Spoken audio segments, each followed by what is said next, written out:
नमस्कार, news one India देख रहे हैं। आपके साथ मैं हूं ऋतु। साबरमती टू प्रयागराज पार्ट 2 यानी कि सीएम योगी आदित्यनाथ ने सदन में जिस तरह से कहा था कि माफियाओं को मिट्टी में मिला देंगे, वहीं आज माफिया अतीक अहमद दूसरी बार अपनी जान की दुआ मांग रहा है।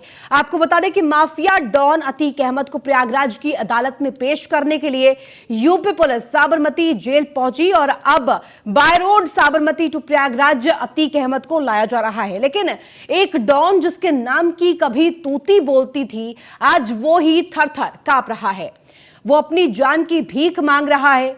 यह योगी सरकार के जीरो टॉलरेंस की नीति का ही नतीजा है। बहरहाल जिस तरह से ये सफर तय करके प्रयागराज लाया जा रहा है, एक बार फिर से साबरमती टू प्रयागराज का ये सफर कहीं ना कहीं अतीक अहमद के लिए बेहद ही ज्यादा खतरनाक मंजर साबित हो रहा है, क्योंकि लगातार उसके सामने मौत का जो डर है वो सता रहा है। खौफ में अतीक देखने को मिल रहा है।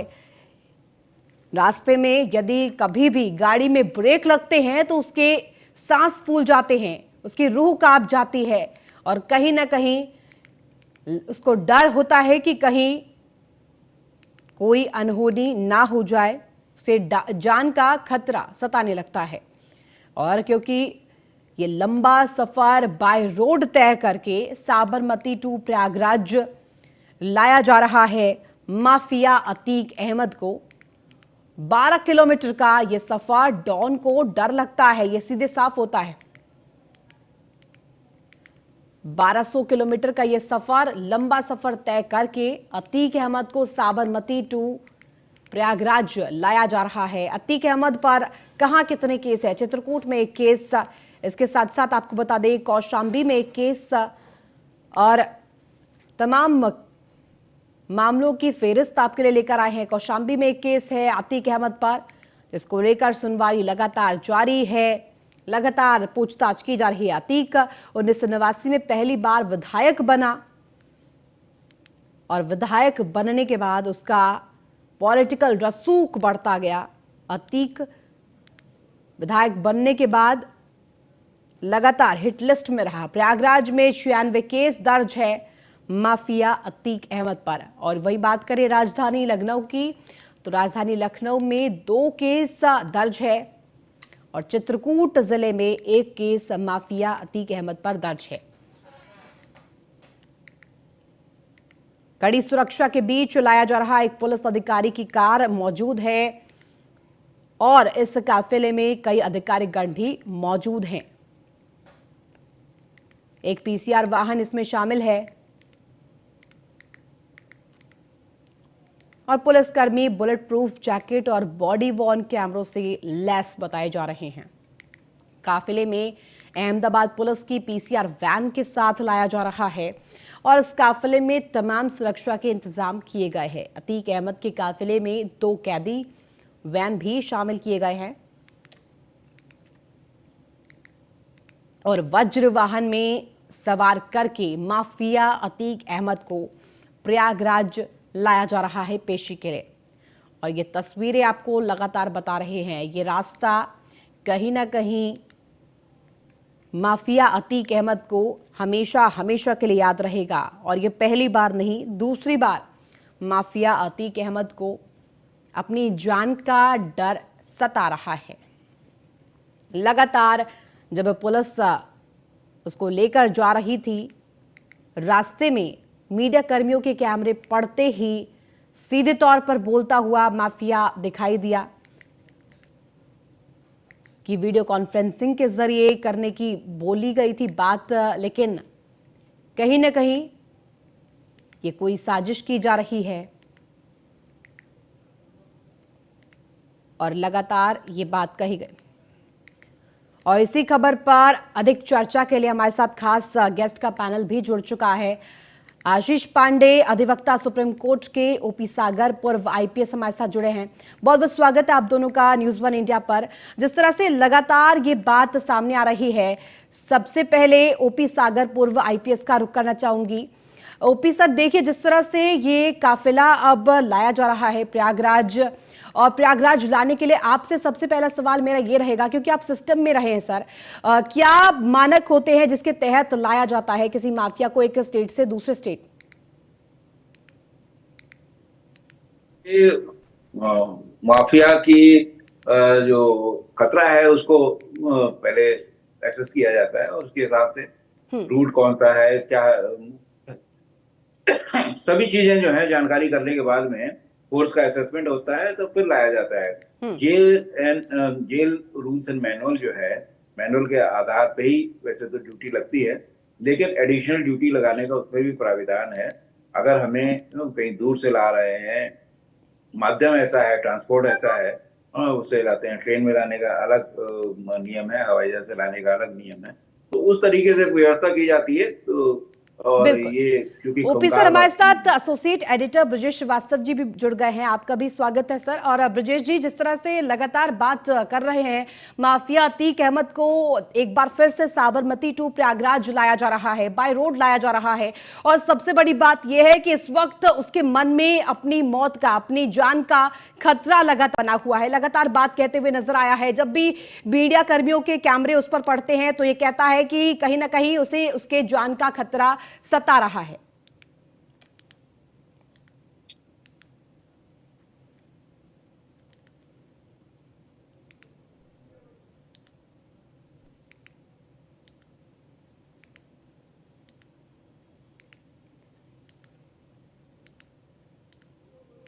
शायद आप तक आवाज नहीं पहुंच पा रही है ब्रजेश जी, दोबारा से संपर्क साधेंगे।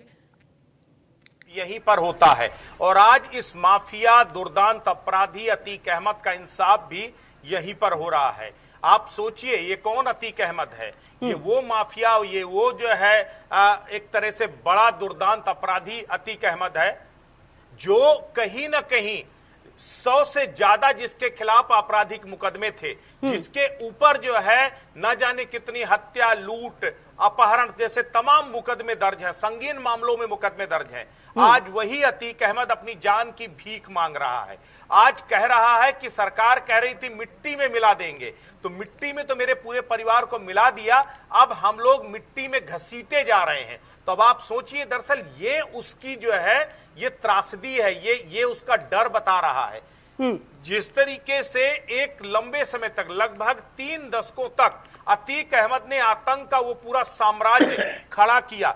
जिस इलाके में इस समय हम बुंदेलखंड एक्सप्रेसवे में हैं, कुछ पलों के अंदर हम आपको उस काफिले की सीधी तस्वीरें दिखाएंगे और दिखाएंगे कि किस तरीके से हाई सिक्योरिटी के बीच में अतीक अहमद को प्रयागराज के लिए लाया जा रहा। 1300 किलोमीटर का ये पूरा सफर है, साबरमती से प्रयागराज के बीच 1300 किलोमीटर के सफर को किस तरीके से हाई सिक्योरिटी में उसको लेकर के आया जा रहा है, इसको लेकर के भी हम आपको एक एक तस्वीरें दिखाएंगे। लेकिन सबसे बड़ी बात यह है कि एक खुद कह रहा है अपराधी कि मेरा जो आतंक का साम्राज्य था वो नेस्ते नाबूद हो गया, तो ये उसका खौफ बोल रहा है।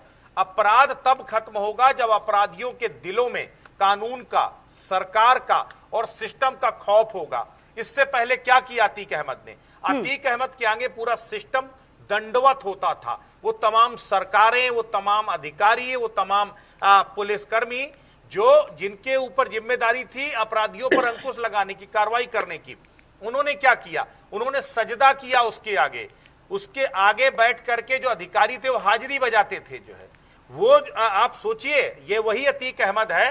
मुझे याद है, एक तस्वीर याद है, मुलायम सिंह यादव जब उनसे मिलने, अतीक अहमद से मिलने गए थे, तो मुलायम सिंह यादव से अपने कुत्ते से हाथ मिलवाया था अतीक अहमद ने। आप सोचिए, बीएसपी की सरकार थी और जिस वक्त जो है ये पेशी पे आया था, उस वक्त डीजीपी के साथ बगल में सोफे की कुर्सी पर बैठा था। और आज जिस वज्र वाहन पर लेकर के आया जा रहा है, जिस प्रिजनर वैन पर लेकर के आया जा रहा है अतीक अहमद को, उसमें लकड़ी की एक तख्ती है। यानी 1300 किलोमीटर का सफर, जो कभी रेंज रोवर्स और जो है ना जाने कितनी कितनी महंगी गाड़ियां, जिनके हम नाम भी शायद नहीं गिना सकते, उन गाड़ियों पर सफर करता था, आज उसको 1300 किलोमीटर उन लकड़ी की तख्ती में सफर कराया जा रहा। तो ये दरअसल ये एक अपने आप में बात है कि किस तरीके से आपने एक अपराधी के इकबाल को तोड़ा है, उसके रसूख को तोड़ा है। आज लोगों में भरोसा जगा है उस सिस्टम के खिलाफ। पहला मामला जिसके खिलाफ 110 से ज्यादा मामले, पहले मामले में उम्र कैद की सजा हुई।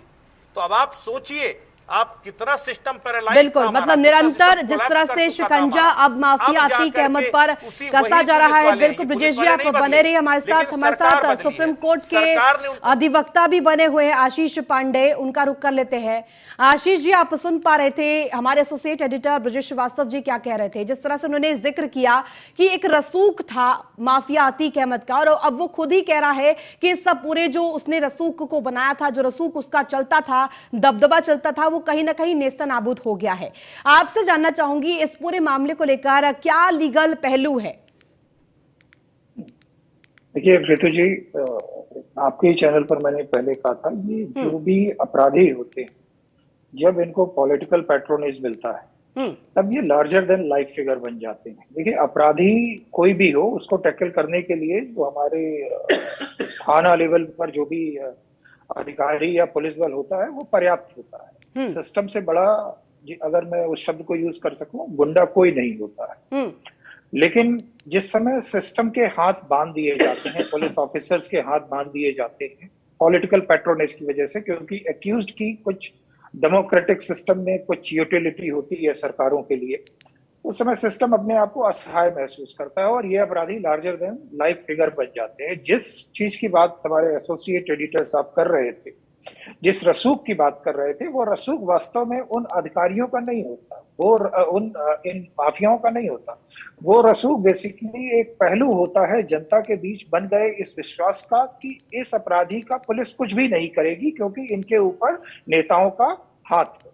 अब जब नेताओं का हाथ इस तरीके के अपराधियों के सर से उड़ जाता है तो आप देखेंगे कानून के वही नियम जो बाकी लोगों के लिए एप्लीकेबल होते थे वो इन अपराधियों के लिए भी एप्लीकेबल होने लगेंगे। अगर 1500 किलोमीटर का सफर एक लकड़ी की तख्ती पर बिठाकर अतीक अहमद को करवाया जा रहा है तो ये कानून बाकी सारे अपराधियों के लिए भी इक्वली एप्लीकेबल होता है। आज हम मीडिया पर बैठकर डिबेट इसलिए कर रहे हैं क्योंकि आज पॉलिटिकल पैट्रोनेज हट गया है और इनको रूल ऑफ लॉ का सामना करना पड़ रहा है। जी ऋतु जी, बिल्कुल, लेकिन सबसे महत्वपूर्ण चीज इसमें आशीष जी ये भी है कि जिस तरह से कानूनी पहलू की मैं बात कर रही थी और ऐसे में तमाम दलीलें भी पेश की जाएंगी।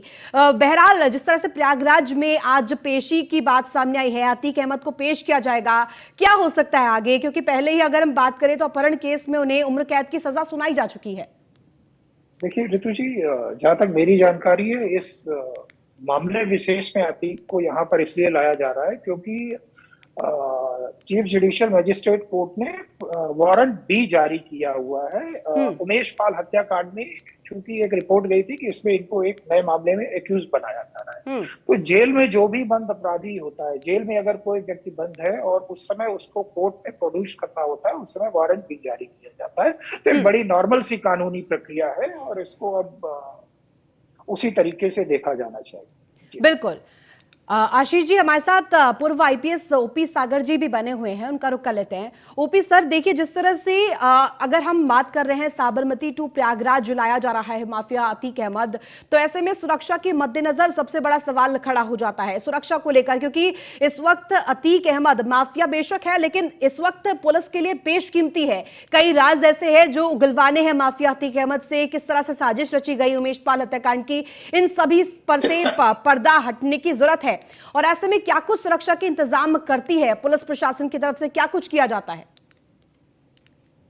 ऋतु जी, बहुत सारा काम करना पड़ता है क्योंकि अतीक अहमद के मामले में खास तौर से ये है, एक तो खुद ही काफी नामी गिरामी दुर्दांत अपराधी है रहा है, उसके साथ ही साथ इनके दुश्मन भी तो बहुत हैं। तो दुश्मन है तो इसलिए वो सब तरीके की प्रिकॉशन बरतते हुए ही उनकी सुरक्षा इंतजाम किए जाते हैं और वहां से यहाँ उनको लाया जा रहा है पूर्ण सुरक्षा के साथ में। रास्ते में कहीं कहीं जहां पर बॉटलनेक्स है वहां पर भी सतर्कता रखी जा रही है ताकि ऐसा ना हो कि वहां पर कहीं ऐसी जगह मौका पाके और इनके विपक्षीगण हमलावर हो जाए। ओपी सर, लेकिन ये भी देखा जाता है क्योंकि एक स्टेट से दूसरे स्टेट माफिया अतीक अहमद को लाया जा रहा है और अन्य भी अगर ऐसे मामले हम देखें तो कहीं ना कहीं समन्वय दोनों ही स्टेट्स के पुलिस प्रशासन की तरफ से बनाना बेहद जरूरी है। तो ये कोऑर्डिनेशन कैसे बन पाता है? ये कोऑर्डिनेशन हाई लेवल की जो वार्ताएं होती है उस पर होता है। हम डीजी गुजरात से बात करेंगे, वो बीच में जो रास्ते मतलब नॉट एग्जैक्टली डीजी, लेकिन डीजी या डीजी के प्रतिनिधि बात करते हैं, वहाँ के डीजी या डीजी के प्रतिनिधि से, और बात करने के बाद में उनको अवगत कराया जाता है कि इस तरीके की ये जो है समस्या आएगी या आ सकती है, संभावनाएं ये हैं, इस प्रकार का क्रिमिनल है, इसको जो है फुल्ली प्रोटेक्टेड एनवायरनमेंट में वहां से मूवमेंट कराया जाए। तो जितने भी वहां पर रास्ते में मध्य प्रदेश का भी कुछ एरिया पड़ा है, तो राजस्थान का भी पड़ा है, तो गुजरात से लेके यहाँ तक सभी जगह का जो है वहाँ के जो लोकल अधिकारी है, लोकल जो डीजी है, उन लोगों से संपर्क करने के बाद में वहाँ की व्यवस्थाएं हमारे यूपी के डीजी की रिक्वेस्ट पे की गई हैं। और अब जरूरी भी है, तो हमेशा ऐसा होता रहता है, अगर इस तरीके का कोई मूवमेंट होता है, किसी बड़े क्रिमिनल का मूवमेंट होता है, तो उसमें अवगत कराना वैसे भी वर्ज है। इसमें इंटेलिजेंस मशीनरी को भी वहां पर गेयर अप किया गया है, ताकि वो लोग भी अपनी छानबीन कर ले, कहीं पे ऐसा तो नहीं कि इसको कोई खतरा पैदा हो जाए। क्योंकि आज वहां जब एक बार पुलिस अपनी अभिरक्षा में लेके आ रही है, तो उसको सुरक्षित कोर्ट तक पहुंचाना, यहाँ इलाहाबाद की जेल तक पहुंचाना, ये जो है पुलिस का दायित्व है, और इसका पुलिस को दायित्व अपना अच्छे से निभाना पड़ेगा। तो इसलिए मैं समझता हूँ कि कोई चूक कहीं नहीं होगी, सब तरफ से चाक चौबंद व्यवस्था कर ली गई है, कर ली गई होगी, क्योंकि मैं तो सीधा व्यवस्था से अब जुड़ा नहीं हूँ, लेकिन ये व्यवस्थाएं हम लोग कराते रहे हैं। इसलिए आज के जो अधिकारी हैं वो सब लोग कर रहे हैं, हर थाना लेवल पे जहाँ ये काफिला पास हो रहा है, वहाँ सब तरह की जो है सतर्कता बरती जा रही होगी, इसमें कोई शक नहीं है, परखना भी चाहिए। हमारे साथ संवाददाता ज्ञानेंद्र शर्मा भी बांदा से जुड़ गए हैं। ज्ञानेंद्र, इस वक्त आपकी बांदा में मौजूदगी है, और क्योंकि ये कहा जा रहा है कि बांदा भी पहुंचेगा माफिया अतीक अहमद का काफिला, और क्या अपडेट आपके पास इस वक्त है, कब पहुंचेगा?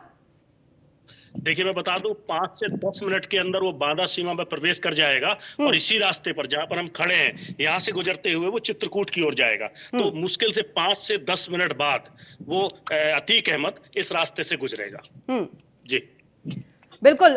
ज्ञानेंद्र, ये भी कहा जा रहा है कि 3 बजे तक संभावित तौर पर प्रयागराज पहुंच जाएगा पेशी के लिए माफिया अतीक अहमद, और ऐसे में तमाम सुरक्षा व्यवस्था को लेकर भी सवाल किए जा रहे हैं। क्या व्यवस्था आप इस वक्त बांदा में देख सकते हैं? देखिए, सीओ स्तर की जो पुलिस व्यवस्था है, सीओ स्तर के जो अधिकारी हैं वो उसको रक्षा कवच दे रहे हैं, और निश्चित तौर पे हर जिले के जहां जहां पे ये देखिए मेरे सामने से ये देखिए, ये गाड़ी शायद इस समय उसको अतीक को लेने निकली है। ये पुलिस की ये देहात कोतवाली क्षेत्र चूंकि ये पड़ता है बांदा का, तो ये मैं आपको दिखाना चाहूंगा कि ये जो गाड़ी है ये वहां पे पहुंच रही है। बिल्कुल। ज्ञानेंद्र, हमारे साथ एसोसिएट एडिटर भी बने हुए हैं ब्रजेश श्रीवास्तव जी।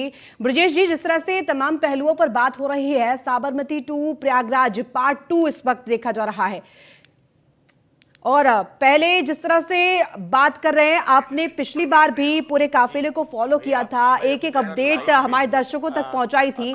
इस वक्त क्या आप देख पा रहे स्थिति, क्योंकि दोबारा से आरोपी माफिया थर थर कांप रहा है, किस तरह से क्या देख पा रहे इस पूरे मामले को लेकर?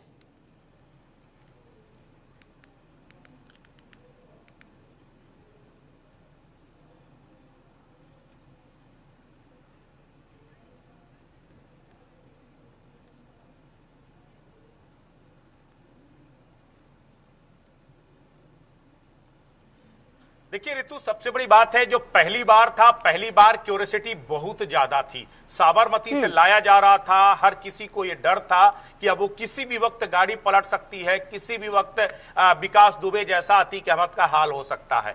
लेकिन ऐसा कुछ हुआ नहीं। पूरी सुरक्षा के बीच में अतीक अहमद को जो है साबरमती से प्रयागराज की नैनी जेल ले जाया गया, वहां शिफ्ट किया गया। एक बार फिर से साबरमती जेल से अतीक अहमद जब निकला तो तमाम सवाल थे, तमाम क्यूरियोसिटी थी, तमाम जो है तरीके की हलचल थी। लेकिन इस बार उतनी हलचल आपको देखने को नहीं मिल रही, क्योंकि पिछली बार जिस तरह से लाया गया उस तरीके से इस बार भी कड़ी सुरक्षा में लाया जा रहा है। अब सबसे बड़ी बात यह है कि बार बार विक्टिम कार्ड खेलने की कोशिश कर रहा है अतीक अहमद। अतीक अहमद ये बताने की कोशिश कर रहा है कि मेरी जान को खतरा है और पुलिस मुझे मारना चाहती है। देखिए, अगर कहीं की भी, किसी भी देश की पुलिस, किसी भी इलाके की पुलिस अगर किसी अपराधी को मारना चाहेगी तो 1 मिनट नहीं लगेगा और वो उसको नेस्तनाबूद कर देगी।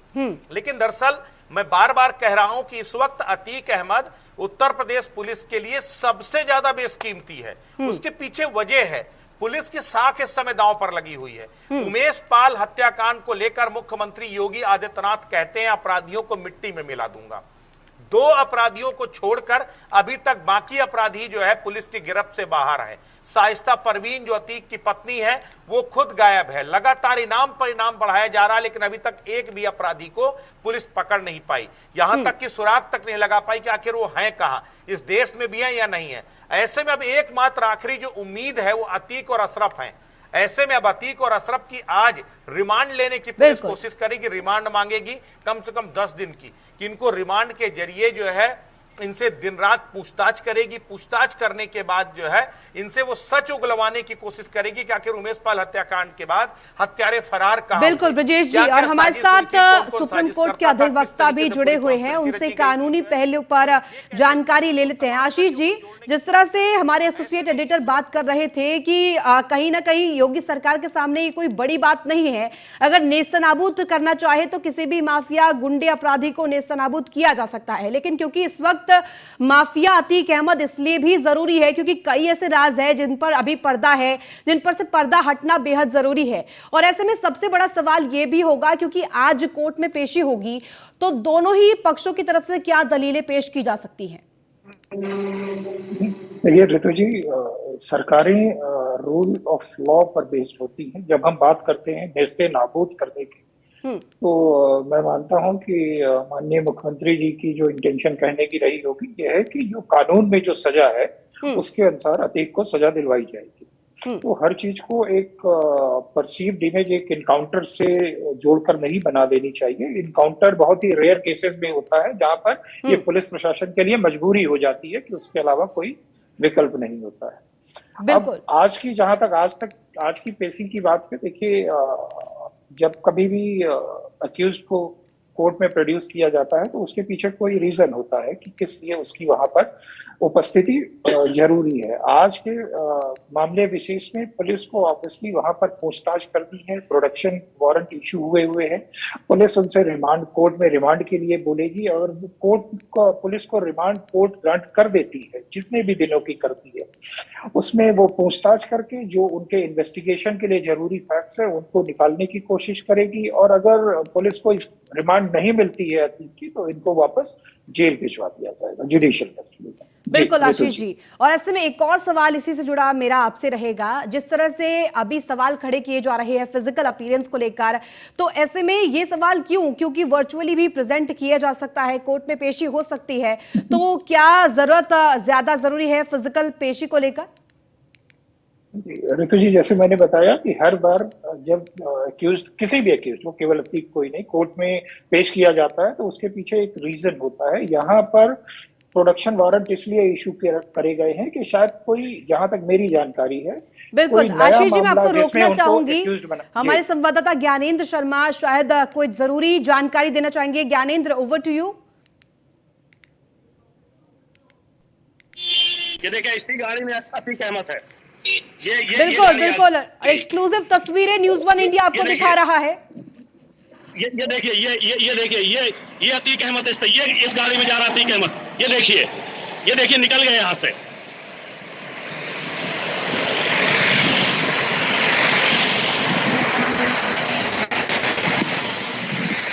ज्ञानेंद्र, जिस तरह से ये काफिला जा रहा है, ये एक एक अपडेट न्यूज़ 1 इंडिया दे रहा है। साबरमती टू प्रयागराज पार्ट 2 की ये तस्वीरें झलकियां है कि किस तरह से माफियाओं को मिट्टी में मिलाने का अब पूरा जो रच दिया गया है और ये इतिहास रचने की प्रयास किया जा रहा है योगी सरकार।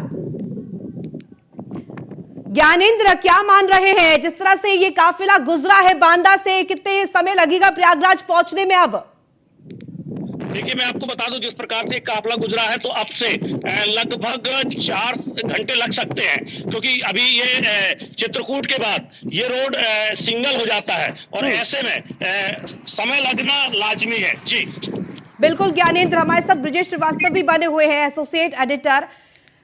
ब्रजेश जी, जिस तरह से जीरो टॉलरेंस की नीति के तहत योगी सरकार काम कर रही है, क्या माने कि माफियाओं के अंत का समय आ गया है?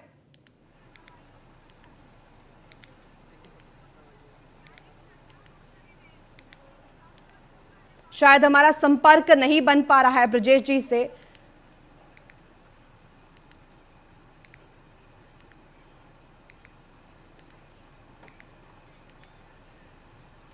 ठीक है, देखिए, जिस तरह से हमारा संपर्क नहीं बन पा रहा है। अंसारी हो, अतीक अहमद हो या फिर दूसरे अन्य माफिया, सभी माफिया एक एक करके नेस्त नाबूद होते जा रहे हैं। और लगातार जिस तरीके से अतीक अहमद के पूरे साम्राज्य को नेस्त नाबूद किया गया, आज अतीक को साबरमती से प्रयागराज लाया जा रहा है, लेकिन इसी से पहले ईडी के तमाम छापे, ईडी के जो तमाम छापे हैं वो उनके जो है तमाम कारखासों पर पड़ने शुरू हुए हैं। कई जगह पर जो अतीक अहमद, ब्रजेश जी मैं आपको रोकना चाहूंगी, जो है खास।